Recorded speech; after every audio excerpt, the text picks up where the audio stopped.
Dar.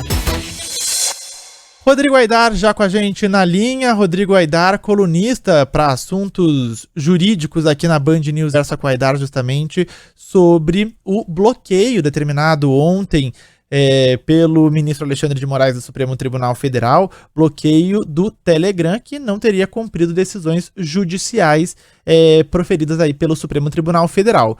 E a gente foi surpreendido já no fim da noite de ontem com a Advocacia Geral da União entrando com uma ação pedindo que o Supremo não bloqueie aplicativos de mensagem, citando o caso do Telegram, e muita gente ficou se perguntando por que a AGU estava agindo em favor de uma empresa do Telegram. Então a gente vai conversar agora com a Aidar. Aidar, muito obrigado pela sua participação especial aqui na Band News FM. Boa tarde para você. Boa tarde, Eduardo. Que é isso, é sempre um prazer conversar com vocês, poxa. Aidar, o que a gente pode tirar dessa decisão aí da Advocacia Geral da União? Explica pra gente por que a AGU está entrando justamente com essa ação no Supremo. Olha, Eduardo, primeiro, dizem que o Telegram não tinha representação judicial no Brasil, mas agora tem, né? A Advocacia Geral da União. Eu conversei há pouco com alguns advogados da União e assim, o pessoal está achando meio vergonhosa essa ação da AGU. A AGU é um órgão de Estado, não é um escritório de advocacia do presidente da República, muito menos do Telegram. Então, a princípio, ela não tinha o que fazer nessa discussão. Mas, tecnicamente, ela agiu de forma que não se possa dizer que ela não tem legitimidade. Por quê? E aí eu vou explicar. O pedido foi feito, não é um pedido novo, não é uma ação nova. É um pedido em uma ação que já corre no Supremo Tribunal Federal desde 2016. Que ação é essa? É uma ação protocolada em 2016 pelo então Partido da República, que hoje é o PL. Em que contexto? No contexto daqueles do WhatsApp. A gente vai lembrar, lá em 2015 e 2016, no curso de algumas investigações criminais, houve a determinação de quebra de sigilo de comunicação. Não tinha nada a ver com eleição, não tinha nada a ver com fake news. Investigação penal mesmo. Aí os juízes mandavam quebrar o sigilo das comunicações de alguns investigados no WhatsApp. E o WhatsApp respondia o seguinte: eu não tenho como fornecer esse conteúdo da conversa não pode ser fornecido. Seja sob a alegação de não ter acesso a esse conteúdo ou outros argumentos, o fato é que o WhatsApp não fornecia esse conteúdo e o juiz suspensão do WhatsApp, ainda que por algumas horas, lá atrás. Por conta disso, o então PR, que hoje é PL, entrou com essa ação pedindo para o Supremo interpretar o Marco Civil da Internet, que é a lei que dá fundamento a esse tipo de suspensão.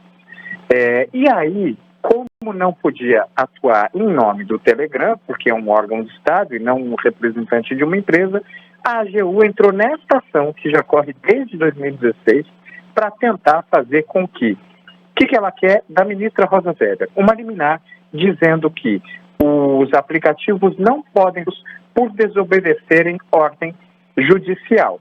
Que é um pouco louco, né? Porque a gente não pode, como a gente deixa claro, como ficou claro na decisão do ministro Alexandre de Moraes, não pode haver um espaço, um território nacional que seja isento de cumprir ordem judicial. Toda empresa, todos nós somos obrigados a cumprir ordens judiciais, do presidente da República ao mais simples dos cidadãos, a eu ou a você, Eduardo. Então a gente precisa cumprir ordem judicial. E a AGU diz que só pode suspender esses aplicativos se eles não respeitarem o sigilo das comunicações ou se fizerem cuidados pessoais, mas jamais por descumprirem uma ordem judicial.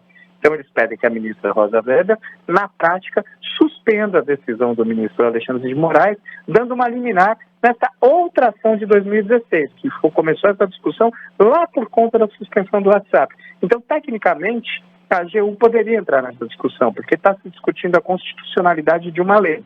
E quando discute a constitucionalidade de uma lei, que é o Marco Civil da Internet, a AGU tem voz. Mas a gente sabe que, na prática, o objetivo, de fato, dessa ação é fazer com que o Telegram não seja bloqueado. O presidente tem mais, digamos assim, ascensão para poder mandar as mensagens que ele bem entender, inclusive aquelas à margem da lei, para o seu eleitorado. Aidar, mas ao que parece a gente tem mais uma invenção brasileira, né? Porque a gente tem uma ação e uma ordem do ministro Alexandre de Moraes pela suspensão do Telegram, e agora a ministra Rosa Weber sendo acionada em um outro processo, que cita um processo mais recente, né, uma decisão recente de um colega da ministra. Como é que o Supremo tem algum marco para definir? Até onde eu saiba, né, decisões liminares assim devem ser encaminhadas para o plenário quando precisam ser discutidas. Exato. E o que ele pede, o que a Advocacia Geral da União pede é o seguinte, que a ministra Rosa Weber deu uma liminar, que na prática caça a decisão do ministro Alexandre de Moraes, o que não pode acontecer, porque os ministros, eles se equivalem, a ordem de um ministro não é maior do que a ordem de outro. Então, o que pode acontecer é, se quiserem, assim, decidir isso de forma mais célere, é de fato o Supremo levar a plenário e já discutir as duas decisões. O que é interessante é que nessa ação que a AGU faz o pedido, há 2 votos de Weber, outro do ministro Edson Fachin, e ela foi suspensa por pedido de vista do ministro Alexandre de Moraes. Então, ele poderia, de repente, trazer o voto dele para provocar essa discussão e, sim, aí estabelecer direito às balizas de quando o judiciário pode suspender e quando não pode suspender o funcionamento desses aplicativos. Mas há um fato, Eduardo, que assim, é impossível. Ontem eu ouvia algumas pessoas falarem que é inadmissível você suspender um meio de comunicação e etc. Inadmissível é uma empresa atuar no Brasil, não ter representantes jurídicos no Brasil e toda e qualquer comunicação da justiça brasileira. E neste caso, com alguma gravidade, pelo seguinte, há 2 fatos que dão muita razão à decisão do ministro Alexandre de Moraes. Um deles é o seguinte, ele determinou, em uma ação de investigação, que o blogueiro Alan dos Santos não se comunicasse mais por meio de redes sociais. O cidadão abriu 3 contas no Telegram e estava ali praticando seu trabalho. Ele deu uma ordem pedindo para suspender, determinando, porque a ordem do ministro Supremo você não pede, ele determina. A suspensão desses perfis, mas não só isso, a suspensão dos perfis, a indicação do usuário de criação dos perfis com nome, CPF e e-mail, suspensão dos repasses de valores oriundos da monetização para esses perfis e que indicasse de forma individualizada quais os ganhos auferidos pelos canais, perfis e páginas criados pelo Alan dos Santos no Telegram. O Telegram suspendeu os perfis do Alan dos Santos e achou que podia ficar por isso mesmo. Ele não cumpriu nenhuma das outras ordens do ministro Alexandre de Moraes. E aí tem um novo pedido da Polícia Federal indicando algumas coisas, por exemplo, que o Telegram é um instituto para troca de imagens de pornografia infantil. Há relatos, e o ministro Alexandre de Moraes coloca isso na decisão dele, não sou eu que estou dizendo, de que o Telegram é um espaço livre para se praticar estelionato, propaganda neonazista, falsificação de documentos e certificados de vacinação contra a Covid-19. E aí você tem uma situação que um espaço livre para o cometimento de todos esses crimes à margem da lei e uma situação em que a plataforma que viabiliza, não é a plataforma que está cometendo o crime, mas ela está viabilizando o cometimento desse crime, simplesmente ignora a justiça brasileira como se a justiça não existisse. A Advocacia Geral da União, em outra ação que discute lá os bloqueios do WhatsApp de 2016, dizer que o ministro do Supremo não pode fazer isso.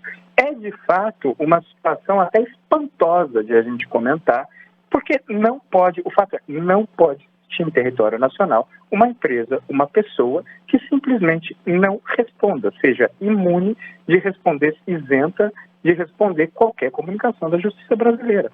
Então, ainda que a AGU consiga provocar uma discussão no plenário do Supremo, e isso a gente já via conversando com ministros do Supremo, de que ou o Telegram se emenda no seguinte sentido, passa a responder à justiça brasileira, como os outros aplicativos fazem, principalmente ao TSE, nesse esforço de combater fake news, nesse esforço de fazer com que haja menos espaços para minar a democracia, ou o Telegram, de fato, vai encontrar dificuldades, porque ele está violando a lei brasileira e quando a justiça cobra responsabilidade sobre essa violação dessa lei, das leis brasileiras, ele simplesmente não responde. Então, é isso que é inadmissível, não é a suspensão de um aplicativo que acha que pode agir em território nacional sem responder a absolutamente ninguém. Aidar, hoje o jornal Folha de São Paulo traz uma reportagem muito afirmando e mostrando aí, né, que o governo federal colocou diversos serviços no Telegram.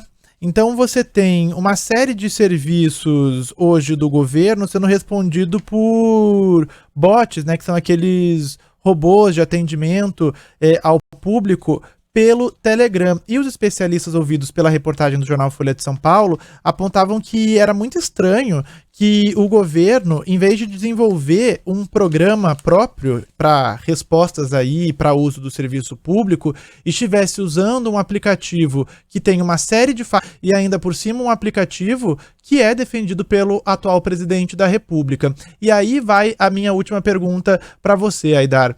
Você acredita que partidos políticos, instituições de classe, podem entrar com ações no Supremo para questionar justamente a ação do governo em favor do Telegram? E se isso acontecer, de que maneira que isso pode acontecer? Olha, eu acho que é possível. Como esse pedido está sendo feito em uma ação direta de inconstitucionalidade, ação direta de inconstitucionalidade é quando alguém contesta que ela fere a Constituição. É nesta ação que a AGU resolveu se meter agora.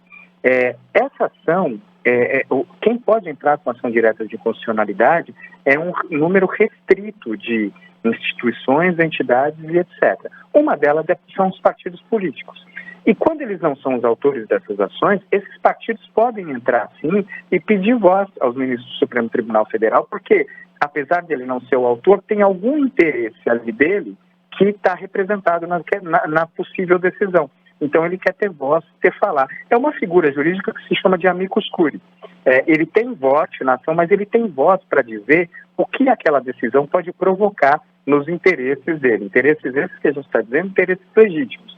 Então pode sim acabar havendo um movimento de partidos que resolvam entrar também nessa ação direta de inconstitucionalidade para discutir, afinal, quais os limites. Porque a grande discussão aí que está em cima da lei do Marco Civil da Internet, Eduardo, ela é relativamente simples. O Marco Civil da Internet é uma lei que foi aprovada lá em 2014 ou 2016, agora me fugiu. Mas ela estabelece ali as regras. E uma das regras, ali no artigo 10, ela diz que, em algum parágrafo do artigo 10, ela diz que os provedores responsáveis pela guarda das informações que estão trocadas ali, eles não podem, de forma alguma, identificar o usuário ou terminal, salvo mediante ordem judicial. E é essa a questão. E aí o artigo 12 diz que, se os provedores descumprirem o artigo 10 e 11, que é o que fixa essas regras, ele pode ter uma advertência, multa, suspensão temporária das atividades e até a proibição do exercício das atividades. Então, assim, o ministro Alexandre de Moraes diz o seguinte: ele descumpriu esse artigo, porque ele descumpriu, não prestou as informações que eu pedi mediante ordem judicial, então estou suspendendo as atividades dentro da lei. O que se discute é se essa suspensão das atividades tinha que ter, nesse caso da AGU, ser feito por ordem administrativa ou judicial. São todas questões muito técnicas, de acordo com esses dispositivos da lei. Mas o fato é, a decisão do ministro Alexandre de Moraes está na investigação dos atos antidemocráticos, e a AGU fez um pedido para suspender essa decisão em uma outra ação que corre desde 2016. O que pode se fazer com que o ministro Alexandre de Moraes trazer o voto dele nessa ação de 2016 e acabar julgando quais os limites de obrigação desses aplicativos prestarem contas da justiça e quais as reprimendas no caso de eles não prestarem conta. E aí legitimar o ato do ministro Alexandre de Moraes na outra ação. Pode sim haver a participação de outros partidos políticos. Basta eles quererem e fazerem esse pedido para a relatora desse outro processo, que é a ministra Rosa Weber. E olha... Espero que eu tenha conseguido explicar. Não, com certeza nos ajudou muito a entender esse assunto, que é um assunto complexo. E Aidar, tem uma notícia boa. Para nós, ouvintes da Band News FM, é uma notícia boa, mas você deve ser muito acionado nesse ano eleitoral, né? Para nos ajudar a entender os meandros do judiciário brasileiro. Porque estava pensando aqui que o Marco Civil da Internet foi aprovado em 2014, sancionado em 2014 pela então presidente Dilma Rousseff. Foi já, então, discutido, né? Em 2016, uma ação começa a ser discutida no Supremo para avaliar a constitucionalidade ou não do Marco Civil, e agora estamos em 2022 ainda discutindo a constitucionalidade de alguns artigos aprovados em 2014. Exatamente isso. Porque esse Marco Civil da Internet foi uma lei muito importante. E ele colocou ali algumas disposições, e é com base nessas disposições que o ministro Alexandre de Moraes tem tomado as decisões. Então a gente precisa... Eu acho que o Supremo faria bem em julgar essa ação direta de inconstitucionalidade contra o Marco Civil da Internet, para ficar muito claro quais as balizas que estão colocadas, para a gente poder atuar, para a gente, que eu digo, sociedade, poder ter segurança, de fato, de que haverá algum controle da desinformação que vai campear nesses aplicativos durante essas próximas eleições. Mas, assim, a preocupação principal são as eleições, Eduardo, de fato, só que não são só as eleições.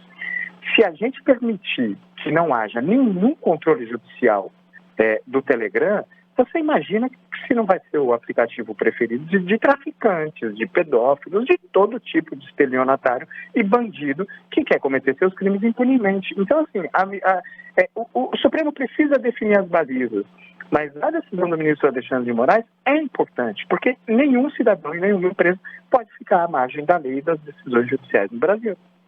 Rodrigo Aidar em versão extraordinária aqui na Band News FM. Muito obrigado, Aidar. Um ótimo sábado, bom fim de semana.